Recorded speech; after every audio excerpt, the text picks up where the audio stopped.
What's up, and welcome back to another episode of Keeping Up with the Commanders. I'm your host, Mason Kennahan, and tonight we are coming to you at about 12:36 a.m. to bring you my reaction to Washington's first-round draft selection, where they selected Oregon left tackle Josh Conerly Jr. with the 29th overall selection in the 2025 NFL Draft. I am here tonight to break it all down.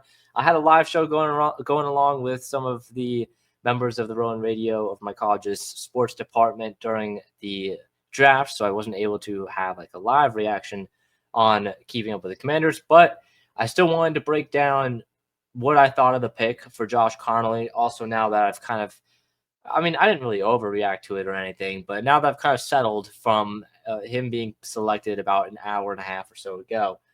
So Washington and Adam Peters with the 29th overall pick, there was talks about them potentially going edge rusher or cornerback. I felt like edge rusher specifically was probably the most hyped up position Washington was going to address in the first round. That doesn't end up being the case. Washington, I think, goes with a position that not many people believed was a top need for them going into this draft, especially after the trade for All-Pro left tackle Laremy Tunsil. Now you draft a guy like Josh Conerly Jr., who played left tackle for Oregon over the last few years, and you kind of wonder what's happening, right? You just traded and spent a lot of draft capital to land a guy so that you probably weren't going to have to draft an offensive lineman in the first round, and now Washington still does draft an offensive lineman in the first round instead. So what is the thought process behind Adam Peters' decision making and Lance Newmark's decision making and all of that? Those are some valid questions to ask, and I feel like I have some at least solid answers. Again, I'm not Adam Peters or anything, but based on what Adam Peters said in his post-draft press conference, I have some solid answers for you on that. So, Josh Conerly, I think the first question is left tackle, right? Why left tackle? Why are we going with an offensive lineman? I think that's everyone's first question when they saw the pick. Well, I mean, you look at the offensive line now for the Washington Commanders, and what do you see? You see a left tackle, going to be Laremy Tunsil. Left guard, probably going to be Brandon Coleman now. Center, Tyler Biadasz. Right guard, Sam Cosmi. Right tackle, Josh Conerly Jr. It sounds like Conerly Jr. will be flipping positions or switching sides and moving over to the right tackle position, maybe eventually being the left tackle of the future as well if we get that far. But for now, it seems like Josh Conerly will be the starting right tackle. Now, there was no commitment to this from general manager Adam Peters. He said that LT is our LT right now, which is obviously referring to Laremy Tunsil being the left tackle. So Conerly will not be playing left tackle. But Adam Peters also said that there is a potential to have Conerly at both the guard and the tackle position. So potential options on the board could be right guard when Sam Cosmi, since Sam Cosmi is not going, at least the status right now is unclear if Sam Cosmi is going to be someone who's going to be ready to go week one after coming off of a torn ACL in the divisional round, or I believe, divisional round or wild card game. Since he's coming off of a torn ACL, is he going to be ready for the beginning of the season? Josh Conerly is a good piece to fit into the right guard position to kind of be the replacement for him until he returns. Also, right tackle, like I mentioned, is what probably most people are projecting right now. Andrew Wiley was set to be the starting right tackle for another year up until this pick, but I think now after this pick, we can all agree that Josh Conerly's most likely position to start week one will be at the right tackle position. And then, of course, left guard.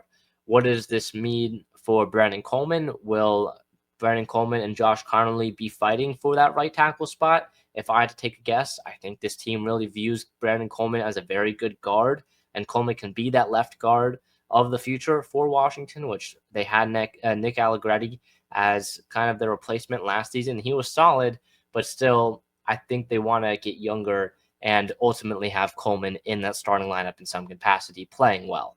So as far as why left tackle, I understand protecting Jane Daniels. You've got your face of the franchise under center. You know who it's going to be. I am not mad at protecting Jane Daniels. Now, at the time of the draft, right, you're thinking, hey, Will Johnson is falling, right? This is maybe most people's cornerback one in this class, Will Johnson, falling down the boards. He's falling into the lap of what the Washington Commanders.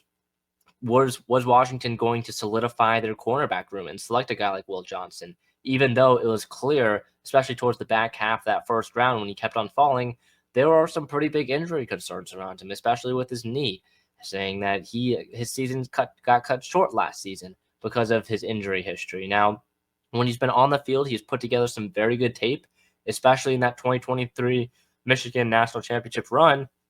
But Will Johnson still on the board here after night one. I think that's a pretty glaring indication that most of these teams are very concerned about his uh, medical reports and what potentially is with his knee and what is happening. Does he have a knee? Do we know that? We don't know that apparently. So there's definitely some concerns with Will Johnson. As far as edge rusher goes, I think edge rusher was probably going to be the pick that's going to be, or the non-pick that happened, that's probably going to be more criticized, not picking a guy like Mike Green or Donovan Izaraku. I think Mike Green was one that a lot of Washington fans loved. He's from the area. They cut to him on the ESPN broadcast. He was hanging out in Virginia Beach, Virginia. He, I believe, is from Charlottesville, and or from the Virginia area somewhere. And he went to UVA before he transferred to Marshall. There are some pretty big character concerns around Mike Green and what happened at UVA before he, I believe, got dismissed from the team and ended up at Marshall. So there are some concerns there as well, which, again, for those two guys, I think those are the two biggest names that Washington kind of passed up on, that many, or at least not many. I think the fan base is actually taking this pretty well, knowing that, hey, we've got trust in AP and Lance Newmark and what they're doing. But those were probably the two biggest names that many fans felt this, like, okay, you're making a statement here by picking Josh Conerly over Mike Green, over Will Johnson. So Conerly was the pick at 29. Now I want to shift into, what does Josh Conerly actually bring to this Commanders team?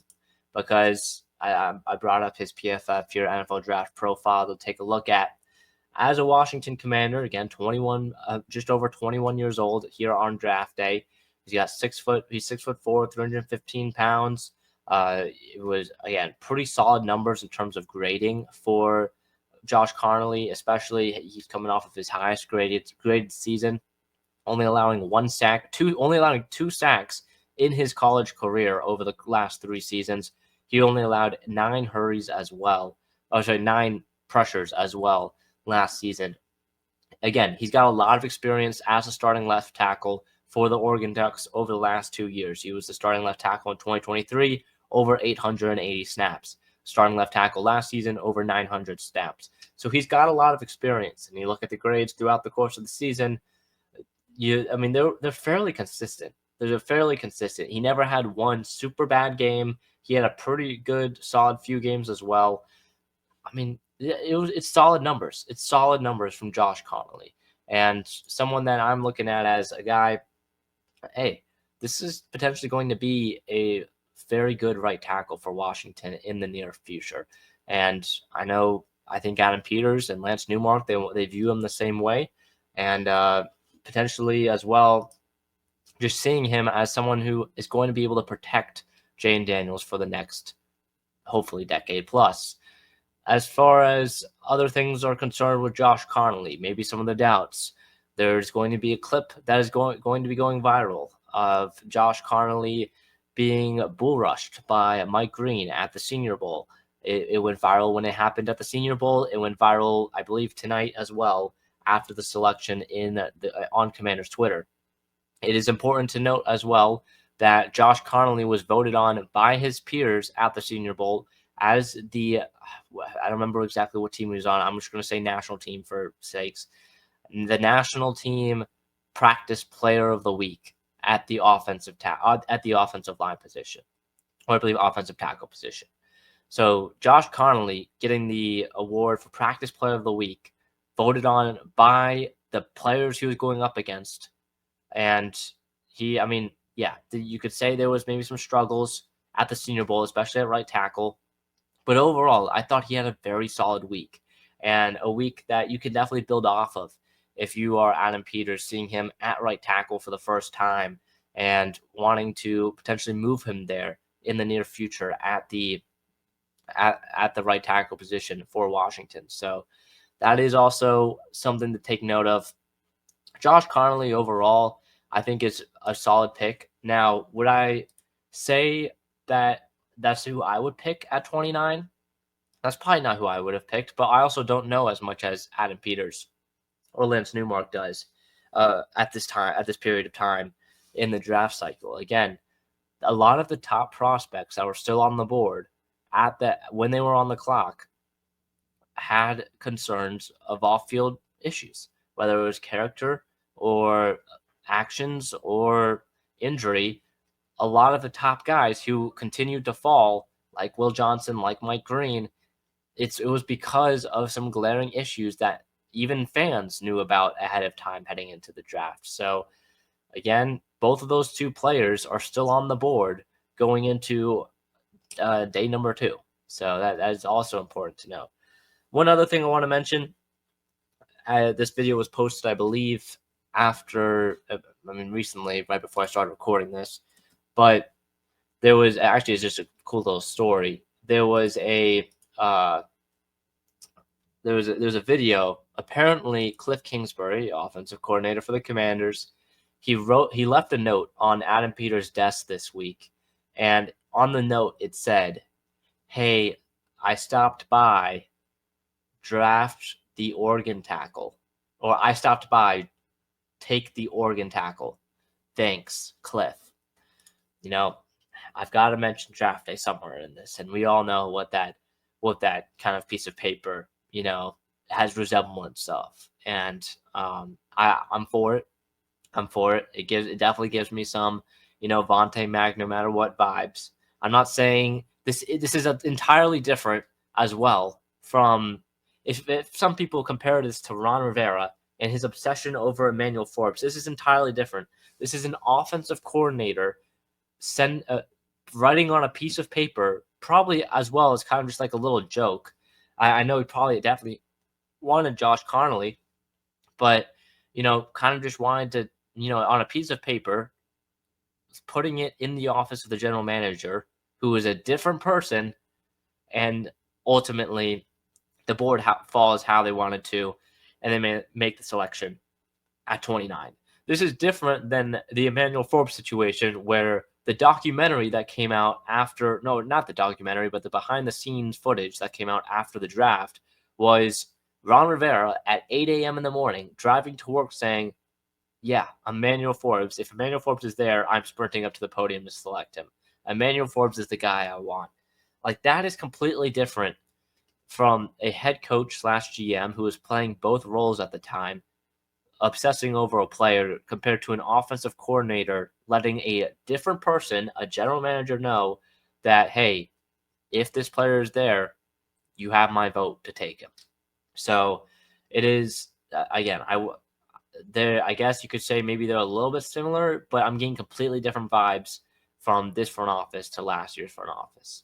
And again, going back to the Mike Green, Will Johnson stuff, yes, you could say maybe they took Josh Conerly over some players who are higher on the consensus big board. But as far as I know, as far as what Adam Peters has showed me so far, I'm trusting Adam Peters to make a decision where, hey, if Will Johnson or Josh Conerly, Will Johnson or Mike Green are on the board, I expect him to take them if he's confident in the off-field stuff, which I trust him. If he didn't take him, which he didn't, and he selected Josh Conerly instead, he's not trusting the off-field stuff for either of those guys. And until I'm proven wrong by Adam Peters, I have no reason to doubt him. So that is kind of where I'm at right now as a Washington guy, just following this team and seeing where this road goes, I guess you could say. But look at this offensive line now, right? For Washington, it is stacked. It is stacked. All right, and if a guy like Brandon Coleman can kind of turn into a very good or not very good, but like a reliable starter and keep on developing and show improvement from last season, you're looking at like a top, maybe even a top 5 unit in the league behind Jayden Daniels. That's awesome. That's awesome. And Larry Tunsil, right? If he can keep on producing and playing like he's been playing the last few years in pass protection as one of the best pass protecting left tackles in the league, that's awesome. Brandon Coleman, if he's just an above average left guard, that's great. Tyler Biotish was one of the best centers in the NFL last year. Sam Cosmi really showed himself. If he can return from this torn ACL and perform as at the level he was performing at last season, that's awesome. And then Josh Conerly, a very highly touted prospect at right tackle. This is awesome. So like this is something that I can get on board with for sure. I'm not going to be mad at protecting Jayden Daniels, even though there may have been other positions of need at a higher priority. And I also think that Adam Peters knows that there's other positions that should be at a higher priority than offensive line. But at the same time, they really like Josh Conerly Jr. And again, I'm not going to be mad. I think the fan base won't be mad at selecting an offensive lineman to help build that offensive line and protect the guy who's your most important piece on this team. Now, moving forward, right, and what's next for this Washington team going into day 2, as we kind of shift now to Friday's action. We look at the board and the best available. All right, Will Johnson and Mike Green are easily the 2 best available right now. Donovan Ezeraku, I expect to go in the first 10 picks. It'll be interesting to see where guys like Savon Ravel and Benjamin Morrison, 2 cornerbacks who have dealt with injuries in the last season, in the last year or so, where will they end up? And then, and so I also think Washington is confident in knowing what positions they need to address early on just because of just because of the depth of those in this class. Because if you look at edge rusher, right, and where edge rusher's kind of at, Mike Green, Donovan Ezeraku, I feel like these guys, those 2 guys at least, unless you're willing to trade even more draft capital to trade up into the early second round, I feel like both of those guys will end up being drafted pretty early on, pretty much out of Washington's range. But it shows how much confidence Washington has in that second group of edge rushers, or maybe you can want to classify as a third group of edge rushers if you still categorize like Stewart and Michael Williams into a group, and then Ezeraku and in another group. But guys like Landon Jackson, Femi Oladipo, JT Tuimoloau, Josiah Stewart, that group of edge rushers, Washington has shown, and then Braden Swinson is someone that's getting a lot of hype recently as well. I feel like Adam Peters knows that there are going to be guys on this at the edge rusher position that he can address at a later pick, which leads me to believe why he felt confident enough to select Josh Conerly Jr. with the 29th overall pick. As far as the rest of Washington's kind of draft capital and where it's at, they've got the 61st overall pick in the second round, which is one of the last picks. And I'm kind of interested to see where they go with that. Do they want to select an edge rusher there and maybe trade back later on? Or are they really just going to go here with 5 draft picks maybe? We know how much Adam Peters loves to build through the draft. I'm going to be very curious to see if he either decides to trade back and feels confident enough to kind of take another hit in terms of, you may say, quality of draft class, but he gets more bodies in the locker room and on the field, or he actually makes a selection at pick number 61. If I had to make a guess, I think he actually makes a selection at 61, and it sounds like from the press conference at least, they're just going to go best player available. And I happen to believe that best player available will be an edge rusher. I'd be pretty shocked if it's not, just because I think he knows how much of a need the edge rusher position is. And yes, you can go ahead and take Josh Conerly here, but at some point in this draft, you're going to have to address edge rusher. And, maybe the next pick is the next one. So that'll wrap up my thoughts, though, on Josh Conerly Jr. and Washington's night tonight. It was a great night, a fun night. Got to watch this one with a bunch of different people and break it all down on the Rowan Sports and for the Rowan Radio Sports Department. So it's been a lot of fun, and I'm excited to do it all again tomorrow as well. I expect there to be a lot of trade talk just among some of the top teams and teams wanting to trade up in the second round. I don't expect Washington to be one of those teams. I think they're more of a trade down team than trade up team right now. But man, it'll be interesting to see what happens. Washington's only pick tomorrow is the 61st pick in the second round. So that is also important to note. Will Washington want to trade down, maybe somehow pick up an extra third rounder at some point, or an extra fourth rounder? We'll have to wait and see. But that'll do it for tonight's episode of Keeping Up with the Commanders. I've been your host, Mason Kenahan. See you guys in the next one. Peace.